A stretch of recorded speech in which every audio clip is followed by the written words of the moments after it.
berceau de l'une des civilisations les plus anciennes de l'humanité, est, depuis des millénaires, un point d'attraction pour les peuples du monde entier. Cependant, malgré son importance culturelle et sa splendeur historique, l'Égypte se trouve aujourd'hui au bord du gouffre. Le pays est confronté à des défis apparemment insolubles et son avenir est des plus incertains. Aujourd'hui, il s'agit d'une croissance démographique incroyable, de troubles politiques, de crises économiques et même de la menace d'une première guerre pour l'eau. L'Égypte, en tant qu'État, peut-elle survivre au XXIe siècle? C'est à cette question que nous tenterons de répondre dans cette vidéo. Le moderne État égyptien a obtenu son indépendance formelle du Royaume-Uni en 1922. Cette indépendance faisait suite à plus de 2000 ans de domination étrangère. À cette époque, l'Égypte était considérée comme la première colonie africaine à se libérer de sa puissance coloniale.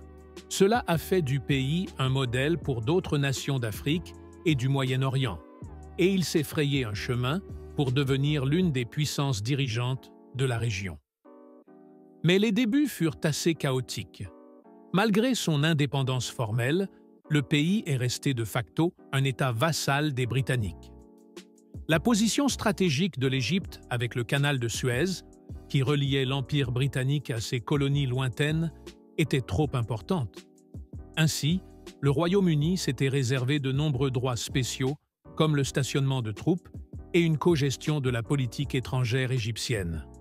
On ne peut donc parler de souveraineté totale qu'à partir de l'année 1954, lorsque qu'un nouveau mouvement nationaliste égyptien a proclamé la République arabe d'Égypte et que les troupes britanniques se sont retirées. Le nom de cette nouvelle république était également son programme. Elle se considérait comme le leader du monde arabe et promouvait le panarabisme, c'est-à-dire l'unification de tous les États arabes. Le pays s'est clairement positionné comme un État non aligné entre les États-Unis et l'Union soviétique, exploitant habilement ces deux puissances mondiales. Cela lui a permis d'obtenir à plusieurs reprises des succès importants en politique étrangère, comme la restitution du canal de Suez par les Britanniques et celle du Sinaï par Israël. Cela a consolidé son rôle de joueur clé sur la scène internationale.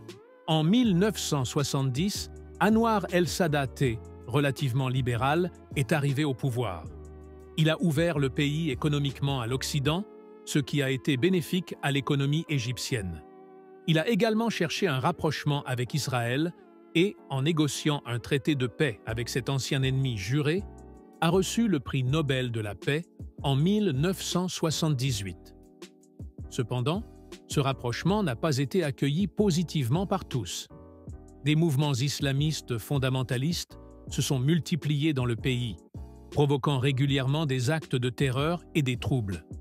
Ces groupes finirent par assassiner le président el-Sadat, ouvrant la voie à son successeur, Hosni Moubarak, nettement plus radical.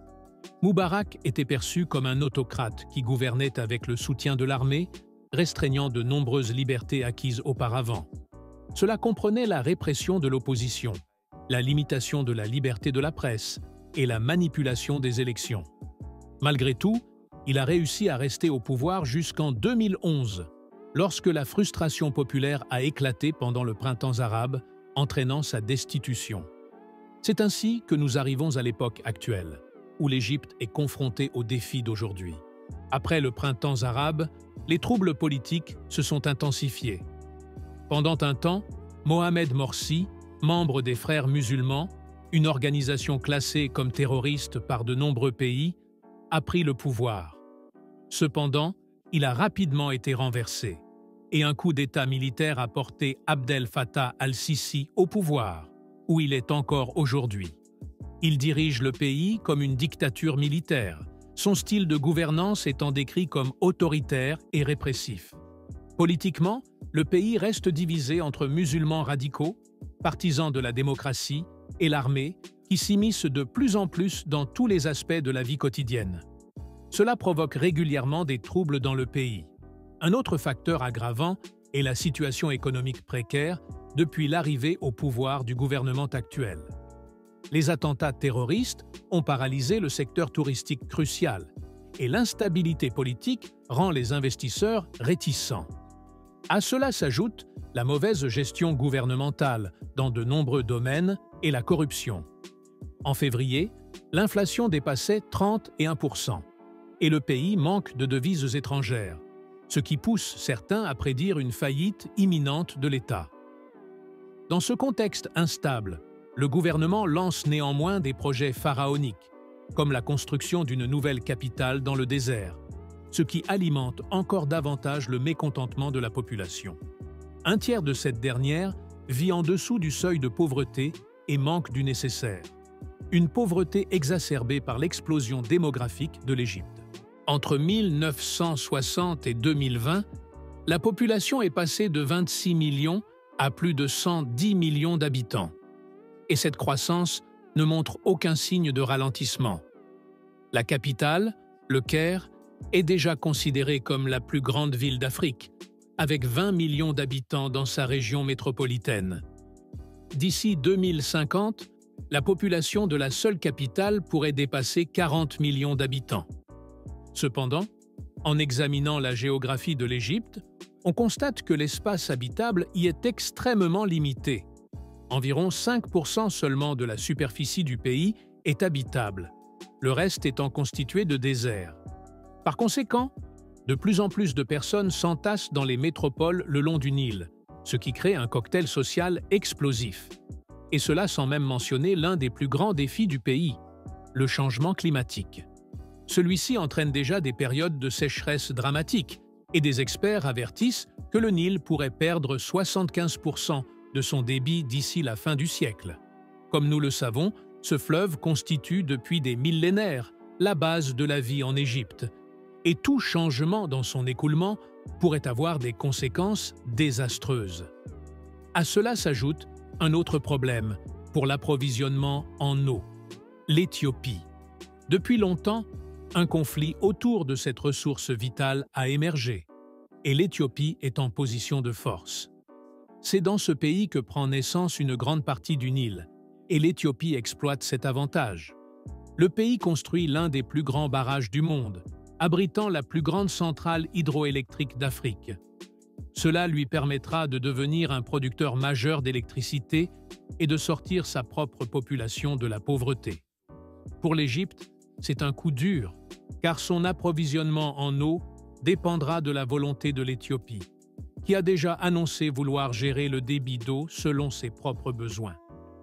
Bien que des négociations aient lieu de temps à autre, l'Éthiopie semble peu disposée à faire des compromis.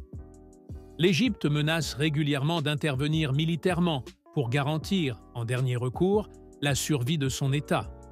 Ce conflit pourrait bien s'intensifier et entrer dans l'histoire comme une guerre pour l'eau. Ainsi, l'Égypte est confrontée à des défis majeurs dans tous les domaines. Les problèmes économiques et politiques, en particulier, pèsent lourdement sur le pays. À moyen terme, la pression croissante de la population, à qui peu de perspectives sont offertes, accentuera encore ces tensions. Et à long terme, la pénurie d'eau due au changement climatique et au conflit avec les États voisins engendrera des risques encore incalculables. Le gouvernement doit agir rapidement pour éviter une catastrophe imminente. Sinon, il est peu probable que l'Égypte survive au XXIe siècle dans sa forme actuelle.